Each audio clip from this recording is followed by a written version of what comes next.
Today, joining us on the CloudCast, we have repeat guest Bruce Timm, who is frequently requested to come back on because he is the only surviving charter member of the Lutheran Church Missouri Synod. Bruce, great to have you. You look good for being 250 years old. As you've seen so many conventions, what are you looking forward to this year in Phoenix? Mainly the climate. Yeah, just the whole, I think it's just another telling sign of how our synod's made up of cheap Germans, and we'll go to Phoenix to save a couple $1 million. And Where would you put the convention, Bruce, Tim? If you were king for a day and you could choose the spot, where would you go? That's a great question. I think having it in Missouri would be okay, although St. Louis in the summer is hot and muggy too.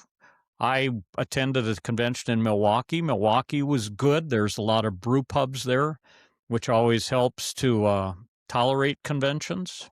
So, I think the upper Midwest. I think you're right. I mean, the claim has been made on this podcast that the true Lutheran Church Missouri Synod can only exist in the upper Midwest, which, I disagree with, but still, that's been claimed. So there's something there. Well, I think the claim was the only true Lutheran church, but I'll take it further. Okay. I think the only Christian church can exist in the upper Midwest.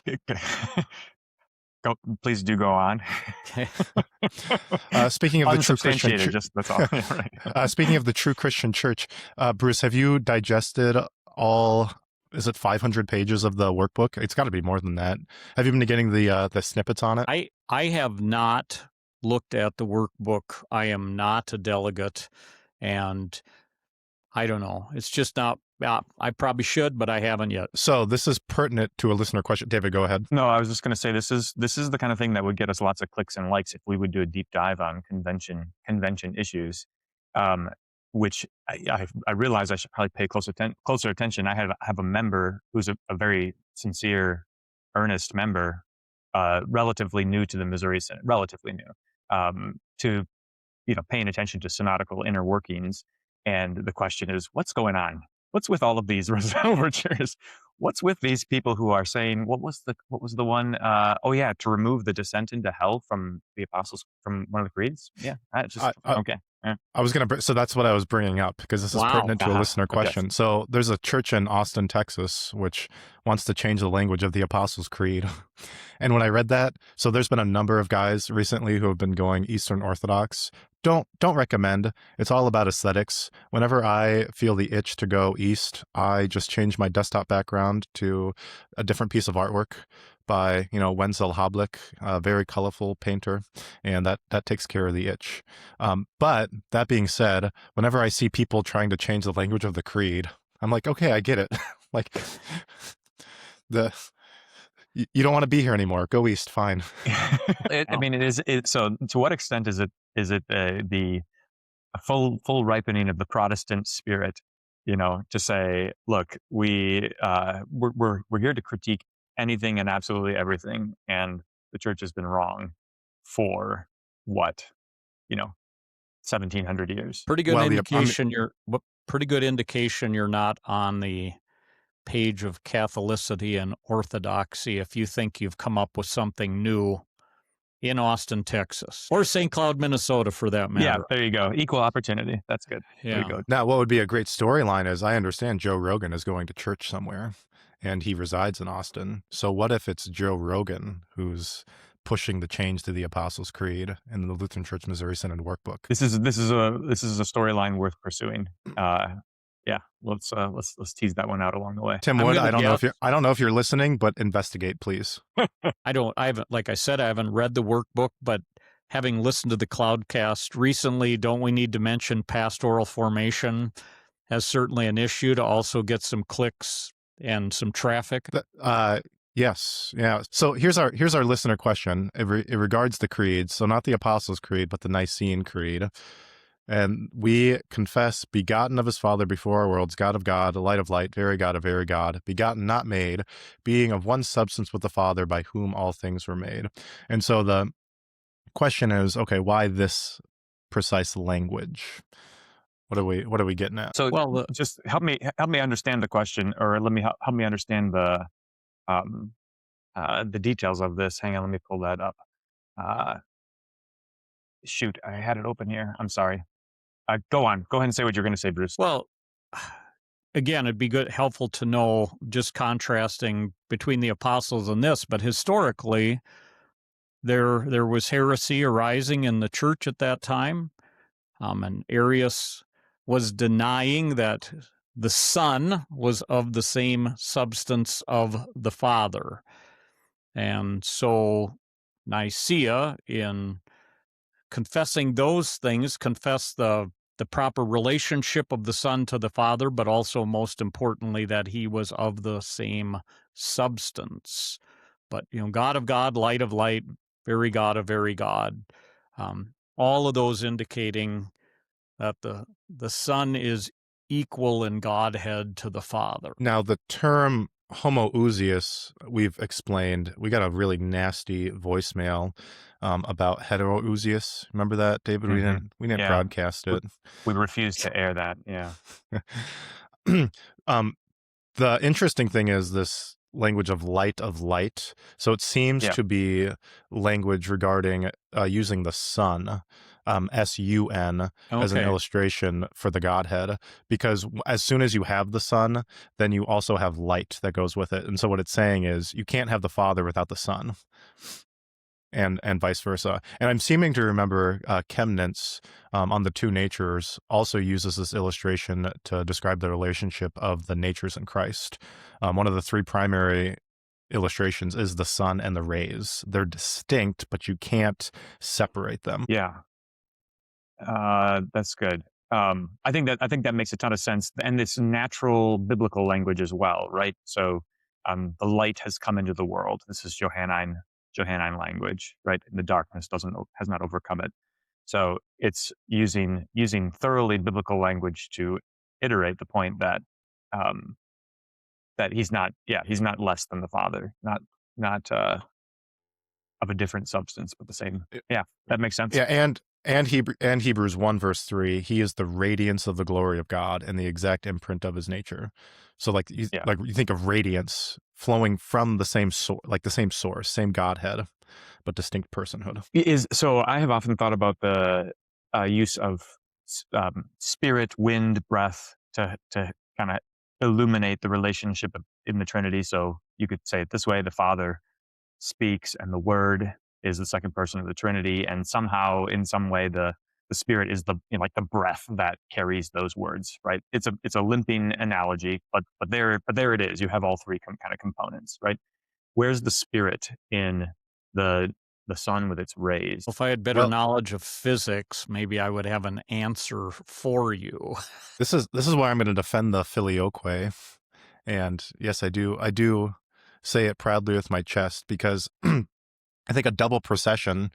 I hear the critique, but Jesus obviously breathes it out, and so Augustine uses the language of the Spirit being the bond or the love between the Father and the Son. Right. So he's inseparable. So like everything the Father does is with the Spirit, and everything the Son does is also with the Spirit. Okay. So you could have if you wanted to be a nerdy physics person, you could talk about the electromagnetic waves, or the photons, and then the visible light is the sun in some way, right? And that, which makes sense, right? So we see the Father because we've seen the Son, and we see the Son because the Spirit has made him manifest to us. That sounds good. You want to write a new ecumenical creed? Not into that. Using light language, we could call it the Sparkle Creed, because it's really sparkly. Mm-hmm. Shines. Surprised nobody's ever thought of that before. That title might be copyrighted, boys. Is it copyrighted or trademark? We have we do have a lawyer, I think, who listens, and I'd love to get some legal insight onto that. Okay, so photos, so light from light, but then you've also got very God of very God, which seems redundant when you had God from God just a moment ago, right? God of God, light of light, very God of very God. It's a nice chiasm. That's true. The word is alethenon, alethanos, right? Which is Jesus uses that all the time, right? Truly. You have any resources on the creeds if people are interested in like a one-stop shop book that they should read? I Well, don't have anything. Go we ahead. the textbook we used in seminary was J.N.D. Kelly. We called him John No-Dose Kelly because that's what you had to take, but that was on the creeds of Christendom. Was it intelligible and fairly easy to digest? No. Probably not helpful for the layperson. Didn't CPH just come out with a new book on the Nicene Creed? Wasn't it geared towards children? I remember seeing a lot of marketing materials. Well, for the anniversary of, yeah. And I have no idea what that looks like, but that's probably worth checking out. If we're gonna be a confessing church, which I think we want to be, right? Then I'm all about publishing all this stuff on the creeds. That's great. Yeah, good. Is there anything else about the creed there, the phrase that was given in that email that is unusual, a meaning that's not totally clear? Begotten, not made, being of one substance, by whom all things were made. It's really the God of God, light of light, very God of very God bit that is especially unusual, right? Right. Well, you do get the repetition of begotten as well. I mean, it seems rather poetic in the creed itself, which I love. And the idea Yeah. of begetting, it is also confusing if you're not used to speaking that way. So the simple explanation is mothers give birth, but fathers beget. And the important thing in the creed is he's begotten before all worlds, which we confess several times on Sunday, particularly in the Gloria Patri. And sometimes we don't even think about it when we say, as it was in the beginning, is now, and will be forever. It's a profound philosophical statement, which can take you up into the clouds if you're not careful. Hard pressed to find a better way to say these things, right? I think that's probably one of the keys is that. So, but tell me have we talked about this before? Apostles' Creed versus Nicene Creed on Sunday morning. Are you hardliners when it comes to if there's communion versus if there's not communion? Apostles' Creed versus Nicene Creed. No, we switch on every other Sunday basically because I want the children and everybody to know both creeds. Have fielded a few complaints, and Josh might even be able to guess who that might be, but he doesn't need to say the name out loud. What would the complaint be? Well, this one was odd, but this complaint was, if I want to say the Apostles' Creed, I do it at night when I say Luther's evening and morning, evening prayers. It's instructed there, the comment wasn't it's for children, but it's kind of like, almost like it's a devotional creed. It's, we know related to baptism. It's simpler. But yeah, I think it's important. I mean, I have not done it, that I think we should do the Athanasian Creed more than one Sunday a year. I don't know what you guys do with the Athanasian Creed, but, Trinity Sunday may not be enough. We just do it on Trinity Sunday, but I've heard some churches, if there's a fifth Sunday in the month, they'll also do it then, that seems like a pretty good idea. Yeah. You'd have to get a little bit of buy-in, and people might balk at first. So saying the creeds at faith, we alternate between the Nicene and the Apostles. And I do like that, because whenever you're on visiting somebody, taking them communion, pastoral care companion, you're going to say the Apostles' Creed. And so you want people to have that down. And then at Trinity, we almost exclusively say the Nicene Creed, but then during Advent and Lent, I changed to the Apostles' Creed. So I've kind of pare it down with the liturgical season, and I like that as well. That's a good way of justifying it. Because I'm always looking for the rationale that makes sense, that holds. And for me, that's the children. That's one reason we did at Concordia. We did it that way. It was all but the third Sunday of the month, I think, we've said the Apostles' Creed, and then one Sunday out of the month, we said the Nicene Creed. And if you're not paying attention, you're trying to do it by memory. It gets really hard when you're switching back and forth. That's a little bit tricky. On the other hand, that maybe that's fruitful, right? Because like then you don't get to just say it mindlessly. But then again, you don't want to throw up unnecessary, arbitrary obstacles for people. But I don't like asking. I don't honestly don't like asking the kids to memorize something that we never say. That doesn't make a ton of sense to me. Yeah, that's fair. It's like saying that you're gonna teach it during Bible class, but never touch on it on Sunday morning in the sermon. Ooh, there you go. Yeah, that's a thing. Hey, what's something that you've taught about in Bible class, but you've never said in your sermon on Sunday morning? I thought we had a rule. Well, okay, I guess if you think about it beforehand, you have to say it. But yeah, I'm about to compel both of you to say a bunch of things on Sunday morning. So yesterday I didn't know how this was going to go, but I went through all 10 gates of Nehemiah 3 to describe Jesus saying, "I am the gate," and it felt more didactic, but I think some people really appreciated it. So now the answer is nothing anymore, because now I've covered all 10 gates on a sermon. I was concerned yesterday, or the day before yesterday, as I was contemplating my sermon for Sunday. I didn't use the word didactic because I'm not as fancy as you, but I said, this feels a little explainy to me. I said that to my wife. I think we've lost the didactic use a little bit, and I don't want it to be purely didactic all the time, because we need exhortation and we need the consoling comfort of the gospel and all of that too. But if we're not teaching in our sermons as well, I would just get bored, because I would feel like I'm doing the same exact thing Sunday after Sunday, just being a motivational speaker in a sense. And I think to that point exactly, that does lose its luster, right? Even the sort of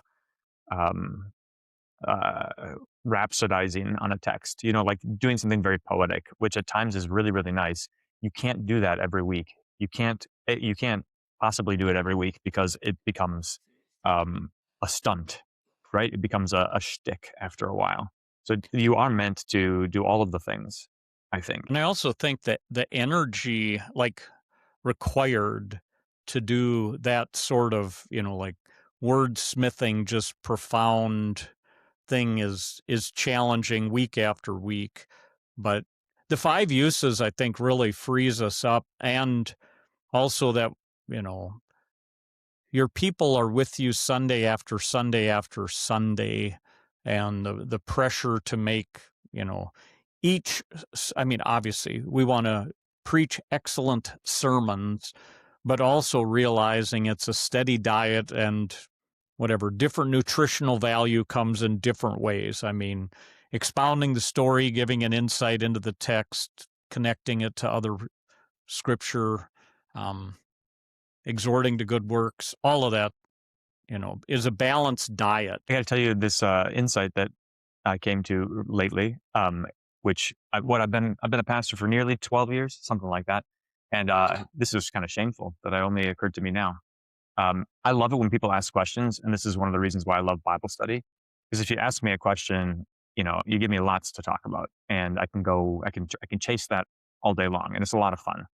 And then it occurred to me, I can just pretend that somebody asked me a question, and answer a question that nobody actually asked me, but just pretend that somebody did. I'm going to start doing that from now on.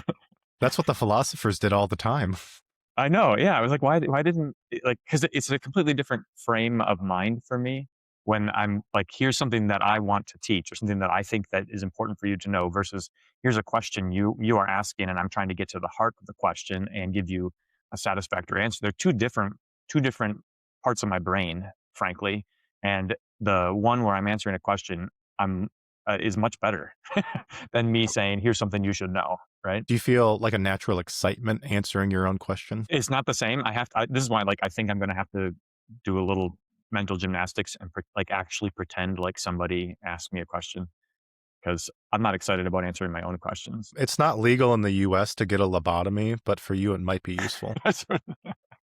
You just thinking about, because I think that's an excellent idea. Do you think, it'd be kind of odd, but is there any way, if your people were looking ahead at the text and just what questions, just throw me questions on this text.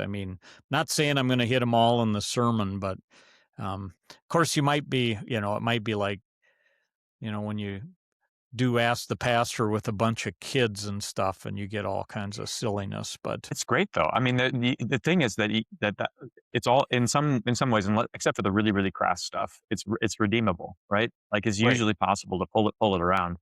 And I think that one of the merits of thinking that way is, especially as you've gone over a text multiple times, and as you are kind of like tempted to move on to deeper, more philosophical, okay. So my concern is always, if I go over the basic things, people are going to be bored with it. But those are the questions that are often very pertinent to people. Yep. Like this basic thing that I'm taking for granted, which honestly, here's the thing. The reason why taking it for granted is vanity. It's because like it actually takes work to answer the basic questions. Well, you have to be concise and clear, and that's a good challenging task. Yeah, that's really good. A few things. I got a text yesterday from a member just asking me who's talking in Genesis 3:22, and it's like God saying, talking to himself. I was like, oh, I always just took this for granted that this is an intertrinitarian dialogue. But like, so the benefit that we have is we get to digest a one pericope for an entire week, and then it just seems so obvious to us. But we shouldn't glance over the basics all the time. That's right. And again, I want to be I want to eat some humble pie there, because it's like it seems obvious to me, but that's just because I think I'm smarter than I am. It's like, it's actually I need to. This is why why the great Bible study questions are usually simply, what does it say? So lately I've been preparing 5 comprehension questions for each of the lessons in the upcoming Sunday, and then I put them on our church website so families can go and read the lessons and ask these 5 questions. And the task of writing 5 questions where the answer is directly, where you can just like pull it straight out of the text, is a really, really interesting challenge. Writing a question where you can answer it with words from the text highlights things that I would have glossed over previously, and that's where there is a lot of use in kind of more robust questions, but really the more basic question. I can't remember who said this, but like most Bible study questions should simply be, what does it say? What do the words say? Right. I think Yogi Berra said that. Now I've got I'm just messing with you. I know. I've got your website pulled up now, and I'm looking at these questions. How come they all relate to the consequences of the kids making fun of Elisha for being bald?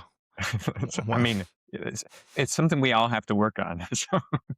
Isn't I was just thinking of a resource. Is it Spanenberg Year of Grace, where he goes through the 1-year lectionary with questions, and kind of meant to be a catechetical book, with your family, that you would just ask the basics of what's going on in the text, what's happening. Yeah, I think maybe that was part of where I got my idea. He asks really basic questions. Yeah. Yep. Well, you boys want to try out our little new method on Matthew 7? Yeah, Sure. This is good. Perfect. So what basic questions, and we could jump around a little bit, but the first verse I want to talk about then, with verse 6, do not give dogs what is holy, and do not throw your pearls before pigs, lest they trample them underfoot and turn to attack you. So what is Jesus talking about? So I think we have to identify, what are the dogs? What's the pearls? And so part of answering that question would be, is this connected to what comes immediately before and immediately afterward, or does this verse stand on its own? Does it have any context? Because immediately beforehand is all of the stuff about judgment and the speck and the log and so on, and then immediately afterward is about prayer, asking and you will receive, right? So this feels like it's a complete break, this verse. It seems like it could be connected, but I read some Peter Leithart, and I'm going to go with him, but he does not think so, that it's a separate thing, that he kind of puts one and then the verses following together, and then this verse and the verses following, that each of these sections begins with a command, and that's what distinguishes them. Judge not in verse 1, and then here, don't cast a pearl before swine. But then it becomes a good question, what Josh's question, what is each of those things? So go ahead. Historically, the answer has been the Eucharist. And you could, so don't throw the sacraments before unbelievers, is how the patristics took it. And there is merit to that. I don't think you can exclusively take it to that, but certainly the sacraments are the holy things, right? I think that's why it's kind of an interesting phrase, because on the one hand, you have these, what it would be metaphors, right? Dogs, pearls, pigs. But then holy, things that are holy, is not a metaphor. That's just the thing itself, right? It does bring to mind the Canaanite Syrophoenician woman talking about dogs. Mm-hmm. And so Jesus, does he want to make sure that she's not a dog or not a pig? You get two different animals here too. You get dogs and you get pigs. So is that classic Hebrew parallelism? That would make a ton of sense, both referring to Gentile unbelievers, right? When does the Syrophoenician woman show up in Matthew? Somewhere in the midpoint. Is it in the teens? Yeah, 15. Okay. Yeah. I think that makes the most sense of the use of those words. So pigs and dogs, in their most basic metaphorical sense, are going to refer to Gentile unbelievers. That makes sense. I'm curious whether pigs show up in Matthew in any other place. Well, the Gadarene demons. demoniac. Yeah. And that's it. So I mean, connect both of those things, the Canaanite woman and the Gadarene demoniac, to Gentiles that Jesus, ministers to. Is he throwing holy things before dogs and pearls before swine? Certainly not. So if that's the case, if we're going to connect it to the Syrophoenician woman, that really connects well with verse 7. Ask and it will be given to you. So what does the Syrophoenician woman do? She asks. She asks, she seeks. Yeah, it's given to her. And so the operative thing there is that she's actually not a dog because she believes, right? So it's not the fact of their Gentile heritage, their ethnicity, but it's their unbelief that makes them dogs and swine.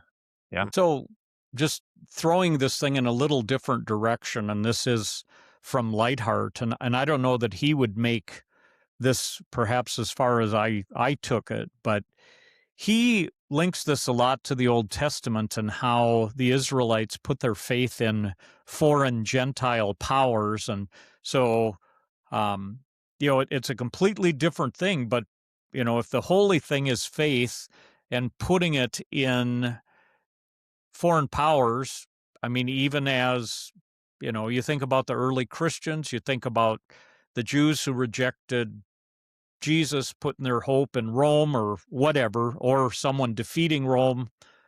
It's just a little different spin, but Lightheart just goes back on how they turned to Assyria in the Old Testament. They turned to Babylon, even turning over, the treasures of the temple to I think it was the Egyptians, in trying to secure their place. And I guess that would fit too. They were given the holy things, the things of the temple, to unbelievers.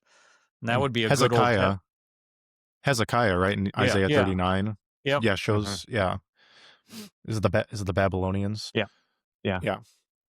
So that's good. And I like help me out though with the connection to the previous pericope. Do you remember, Bruce, what Lightheart says about it? Because, and the note about asking in verse 7 is good. So whom are you asking, right?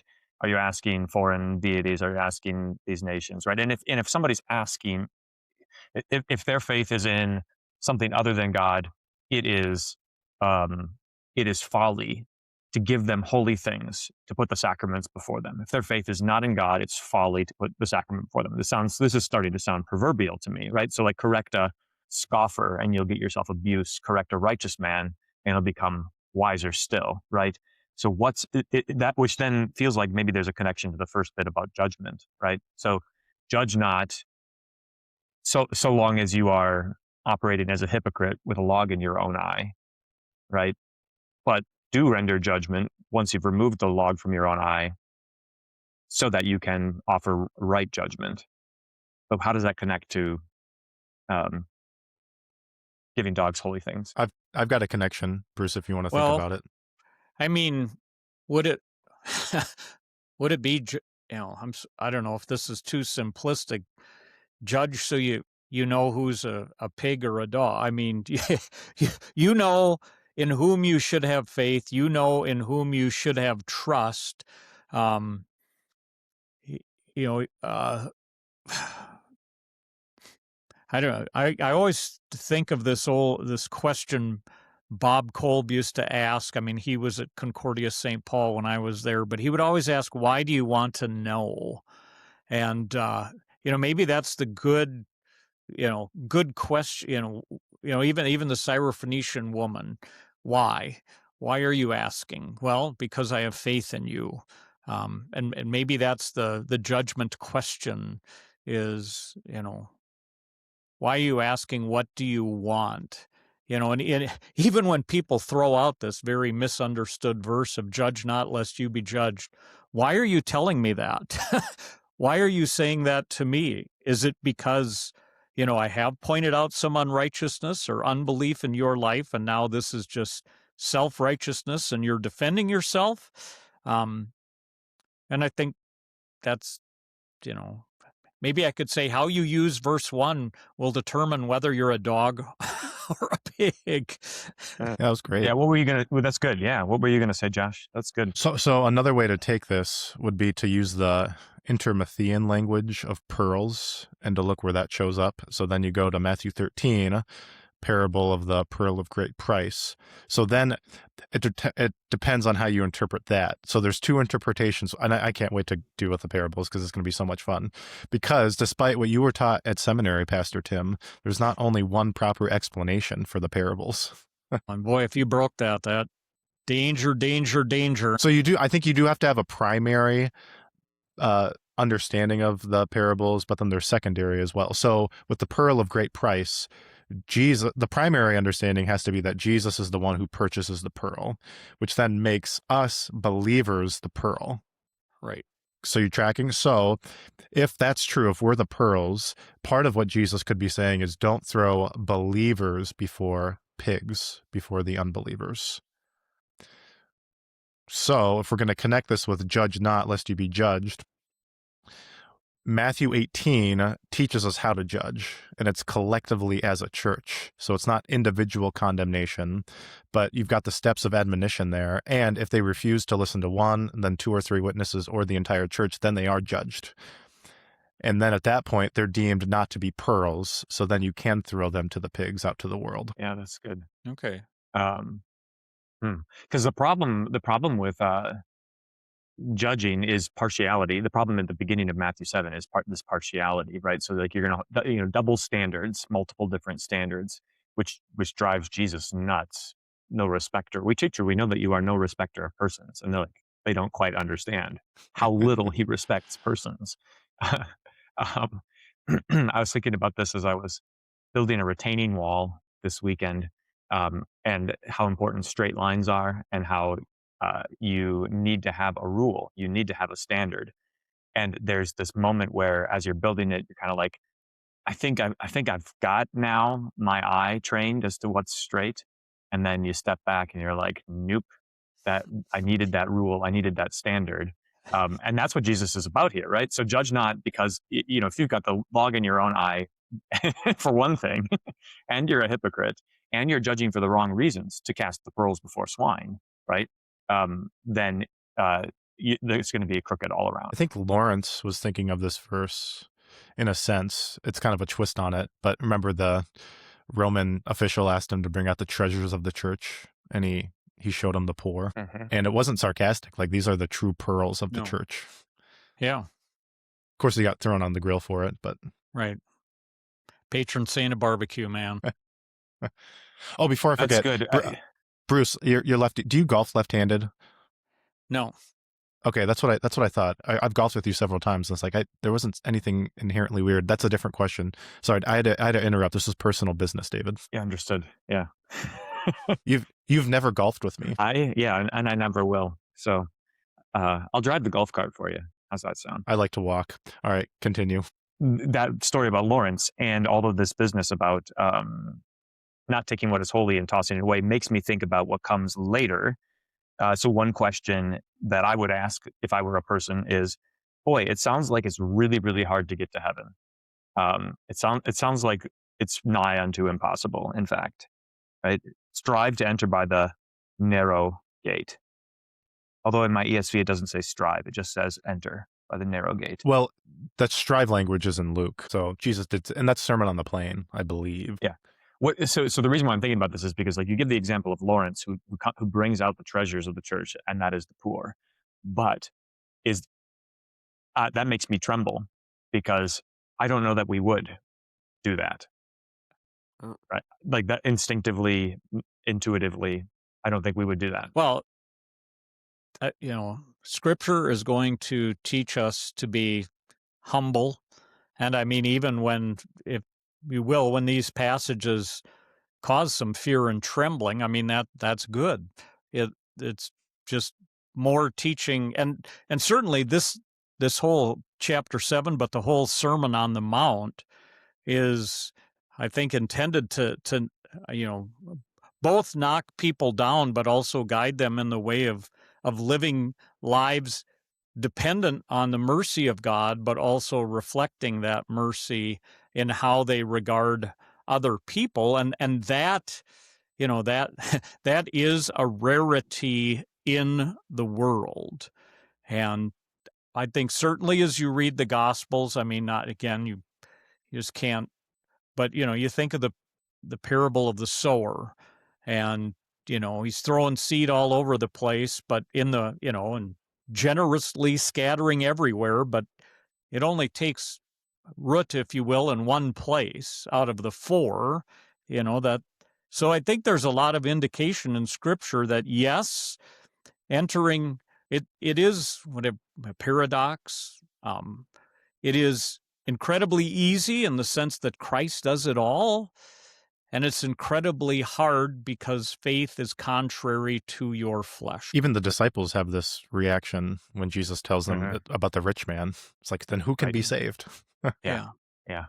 Or which is, I mean, is it simplistic to say that's where Jesus wants you, right? Then who can be saved? Yeah. He wants us to be, again, I think, confident and yet completely dependent. I mean, confident in him and not so confident in us. We're in on Thursday Bible study. We're in Mark 9. I believe, help my unbelief. Yeah.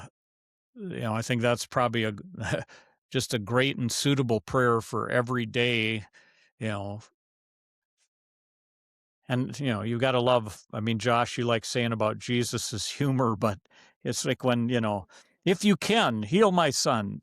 If I can, you just you would have loved to seen Jesus' facial expression, or how did he intone those words? Show us the Father, and it is enough. Yeah. Hey, you want to talk about these animals? So we've got dogs and pigs, and then in the next section, with the asking, you've got a fish and a serpent, which those are not accidental. Go on.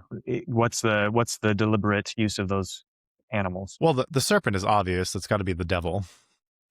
Okay. And the fish, I'm utterly convinced, is a sign of the resurrection, which is explicitly clear with the sign of Jonah in the belly of the fish.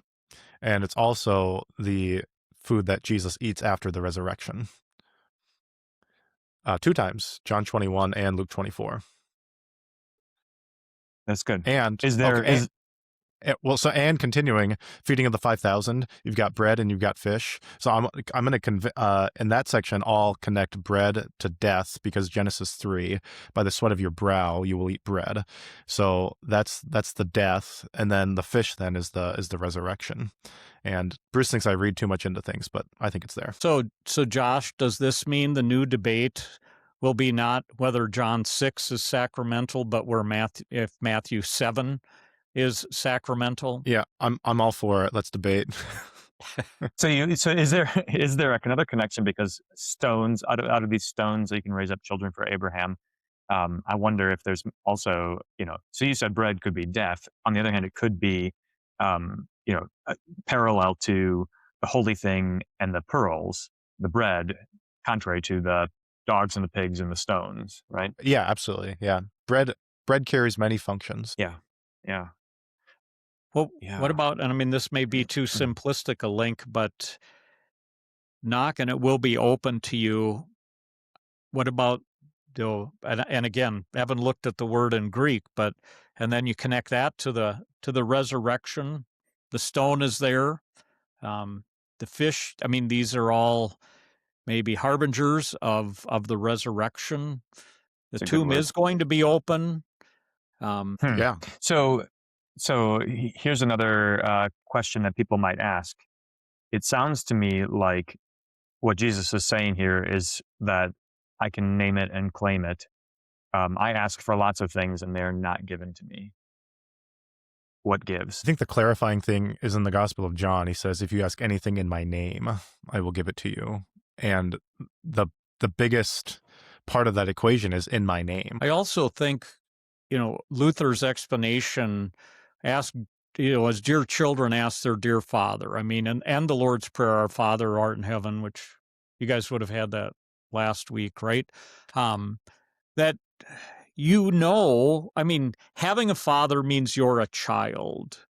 And, well, you can ask your father, for anything. Your father is, by nature of his vocation and by nature of what God would have him do, is only going to give you what is good for you according to his will.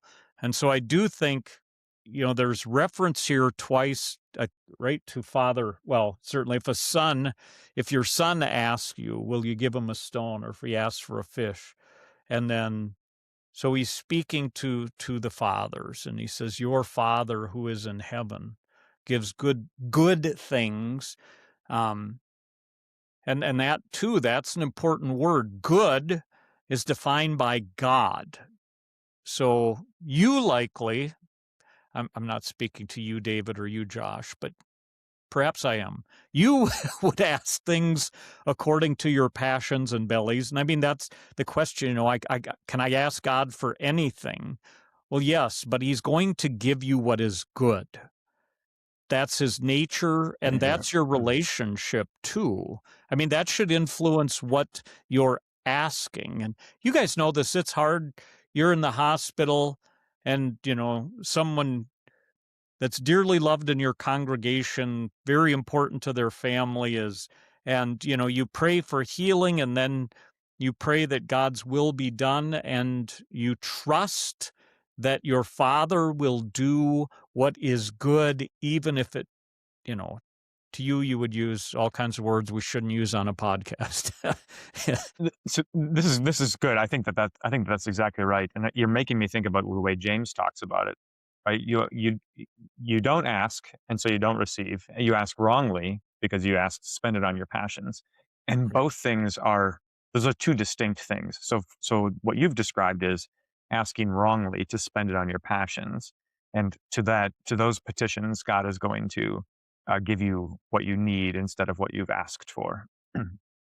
But then there's this whole other realm, which I wonder if this is what Jesus is focusing on, why he makes the promise so absolutely, is that we neglect to ask for the things that we need. We don't ask for them. And in part, I suppose, because we imagine we won't get them.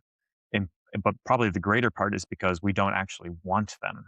The things that we need, we don't want.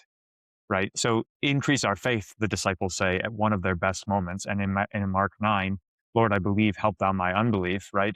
But Jesus has made these kind of like unqualified promises about all kinds of things: wisdom, the Holy Spirit, love. And I mean, this is why I love the post-communion collect so much, right? Strengthen us through the same in faith toward you and in fervent love toward one another. And we should go on and on and on. But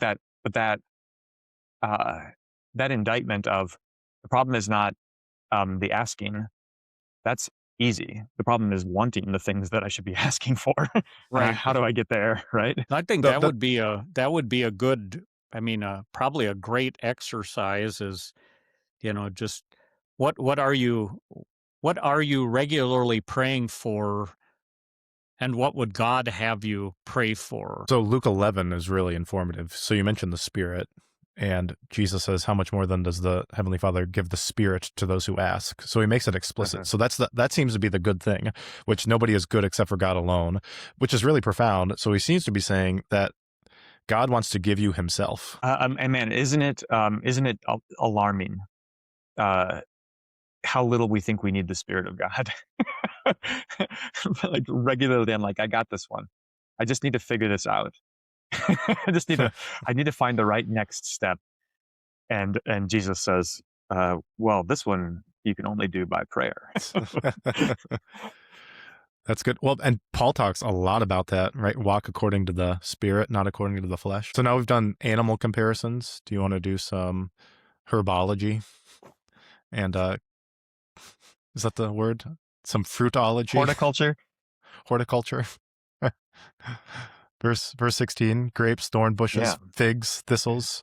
I mean, these are loaded throughout all of the scriptures. So this is a warning against the false prophets, right? What is the bad fruit? What are the thistles? What are the thorns that I can see to identify the false teachers? Well, it's sin. Well, first of all, it's sin in general. So this is the curse from Genesis 3 is thorns and thistles, so you're looking out for manifest sin.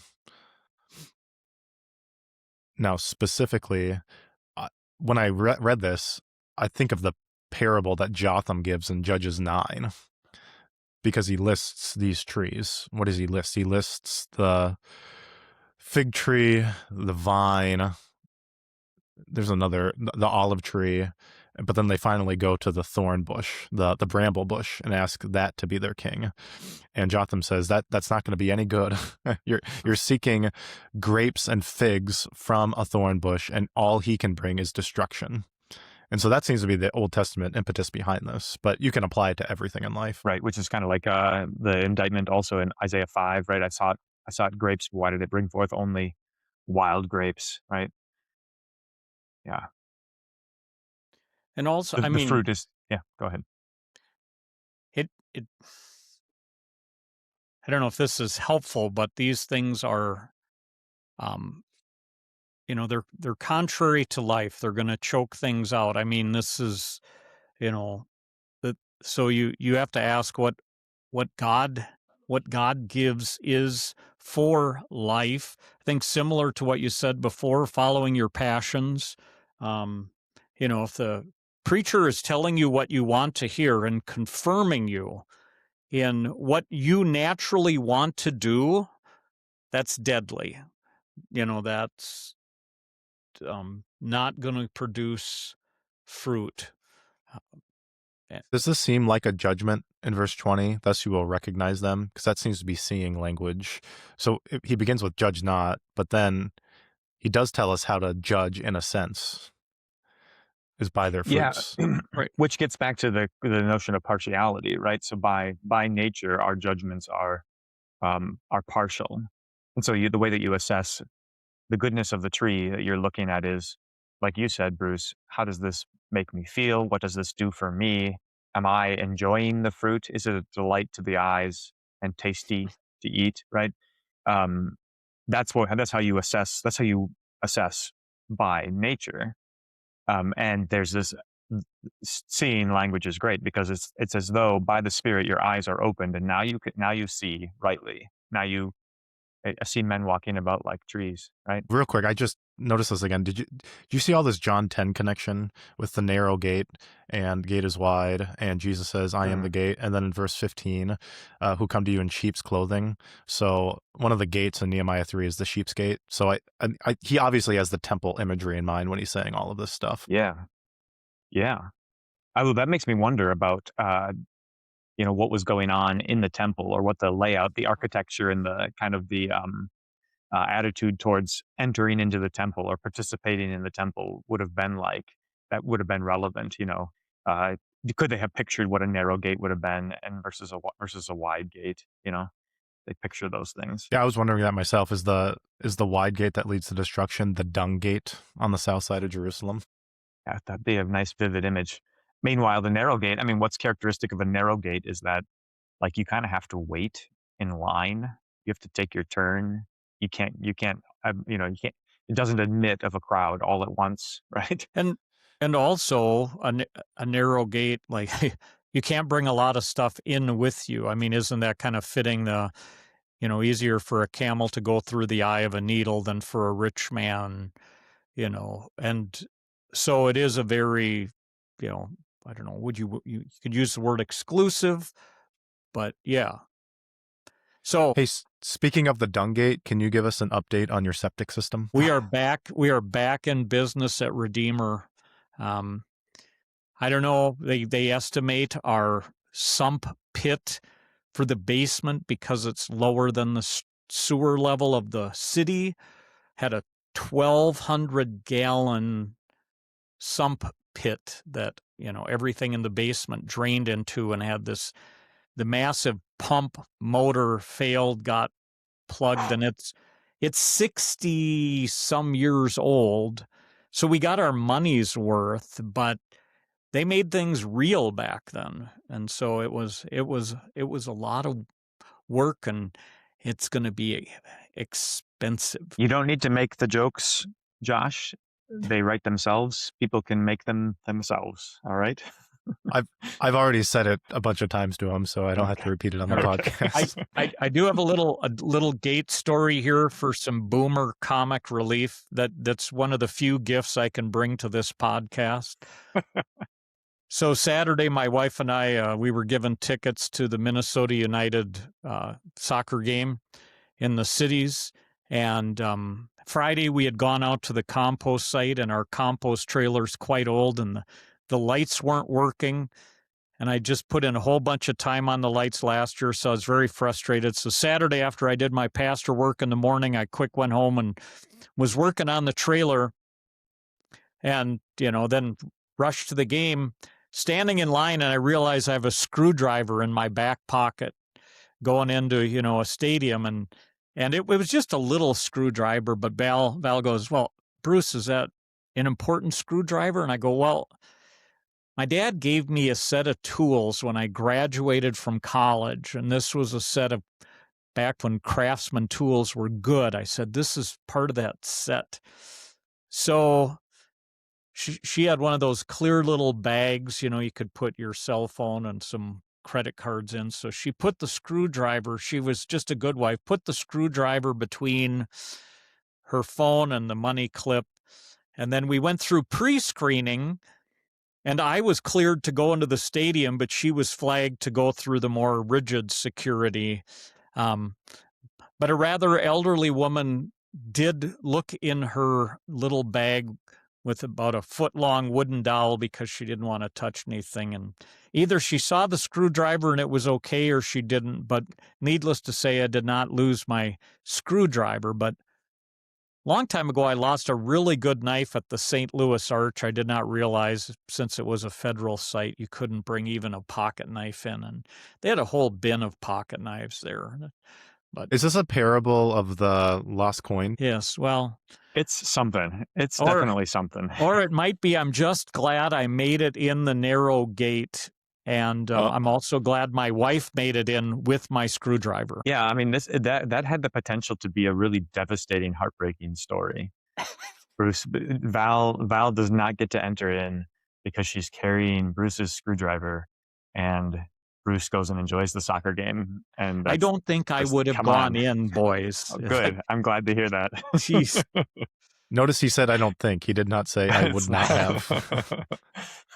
Put him to the test. Bruce, I got to say, I owe you a bunch of money, because your son told me that he had the family rule. The family rule of every time you mentioned the kids in a sermon, you had to put some money in a bucket. And we have mentioned you more times than not on this podcast.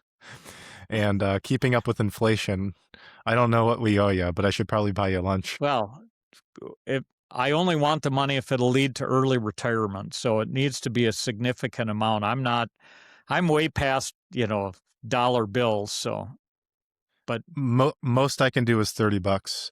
I'll buy a lamb shank at Jules Bistro. well, if we talk about campus ministry, we could probably build a district. You're a district official, so I think that's probably fine. All right. I got to get going in a minute. Corruption in the Missouri Synod, in the Minnesota North District, it just goes along with the state. There you go. Perfect. Hey, Bruce, Tim, what's grinding your gears? I don't know. You guys always ask about what you're reading, and I've just read 2 just not fun, not good. So I have this book, 1,000 Books You Should Read. And so I'm down to 998. No, I mean a few more. But I picked up a book called The Education of Henry Adams, who would have been the great-grandson of, I think, John Quincy. And he lived from the 1860s to the early 1900s. And it's just kind of a self-written memoir of how I think, Josh, you may like it. I think he was seeking the answers to life, and he kept concluding every chapter kind of, this student gained no education in this experience. He even went into Darwinism, was on the rise, and flirted a little bit with Christianity, but I think he was looking for answers as to why the world was what it was. And he just, it was so depressing. Because every chapter it was like Ecclesiastes, like vanity of vanities. And, he kind of came of age in the Civil War, and so saw all of that. And then went to Europe and saw all the turmoil in Europe. And, it ends just before World War I, but you can kind of see the hints of that. And then, so after that, and you guys might have mentioned this book. I shouldn't have picked it up, but it was, now I got to remember the name. It's about a Lutheran pastor, the Buffalo Hunter. Did you guys mention this book? It begins with a quote from the Augsburg Confession. Yep. That's, what's his name? He's a Native American author. Yeah, I read it earlier this year. So it's basically a Native American Dracula It's the Buffalo story. Hunter. It's the Buffalo Hunter. Yeah. That was not my genre of books. I didn't really enjoy it either. I was excited by the epigraph at the beginning of the book, the epitaph, but it was a horror book, and the plot was pretty weak. But so wow. My last 2 books are grinding my gears right now. People actually listen to our book recommendations. This is wild. This is a weighty responsibility that I did not sign up for. So you're welcome. What's grinding your gears, David Buchs? Well, we've got our Sword of Gideon men's retreat / strength competition coming up this weekend, and at present I have 64 signups. So we are. It's going to be a hoot and a holler. Wow! And I've got a guest coming to do one of the Bible studies. It's Pastor Sawyer Myers from Mississippi. So he'll be here to do the afternoon. My classmate. Yeah, good guy. It's really strong. I think I saw him deadlift 450 in November. Yeah, he's a beast. So he'll do an afternoon session, and I'm going to do the morning session over breakfast about older men and younger men. So we're going to kind of flip flop. So I'm going to talk in the morning about older men guiding younger men, and in the afternoon he's going to talk about younger men and what they owe to older men. So I'm thinking about Titus 2, right? And he's got these 2 verses with some sandwich material between, but to Titus, Paul says, older men are to be sober-minded, dignified, self-controlled, sound in faith, in love, and in steadfastness. And then in verse 6, a few verses later, likewise urge the younger men to be self-controlled. So this is what I'm working on this week. What kind of instruction do we as men need to think about how we set a good example for, model, and in fact give explicit instruction to the younger men in the faith. We owe them a lot. And that's what's on my mind right now. Mm-hmm. You should do a poetical analysis of 1 John 2. that would be good too. You're right. That's true. I'll put that in my notes. Yeah. Niskoi, right? You have overcome the world. Yeah. Okay. Thank you. What about you, Josh? What do you got going on? Well, I've been struggling through 2 biographies, one of Lord Byron and the other one of David Bowie. And Mr. Eclectic. That's David Bowie. Yeah, that's right. Yeah. So it's been kind of fun. Curiosity takes you a bunch of places. I'm reading another book. I'm actually pretty excited to talk about it. I want to see if David Peterson has read it. He's coming on next week, right? Either that or the week after. I can't remember. Yeah. Okay, because I think he would enjoy the other book. It's called The Black Swan by Nassim Nicholas Taleb. Yeah. So I've got a lot of thoughts on that, but I want to take a little bit of time to actually talk about it. So yeah, that's what I got cooking. And Circuit Convocation, Saturday, May 16th. Come to Redeemer in St. Cloud, where they have an operating septic system. It's going to be great. We got the district president talking, and then a Q&A with the pastors. And as we said in here, you can ask anything you want, and we'll be able to turn it around. And you learned in this podcast, if you don't ask any questions, we'll just make them up of what we think you would ask us. Yep, that's right. And if you don't ask any questions, then it's just going to be an hour of me making fun of all the other pastors, which I think is well worth the price to admission. All right. Or you could just ask questions. On that note. Ask questions like you do at the beginning of this podcast of the pastors. That'd be great. All right. Hey, Bruce, thanks. This was great. You're welcome. Good to see you, Bruce. Yep. Good to see you guys. Bye.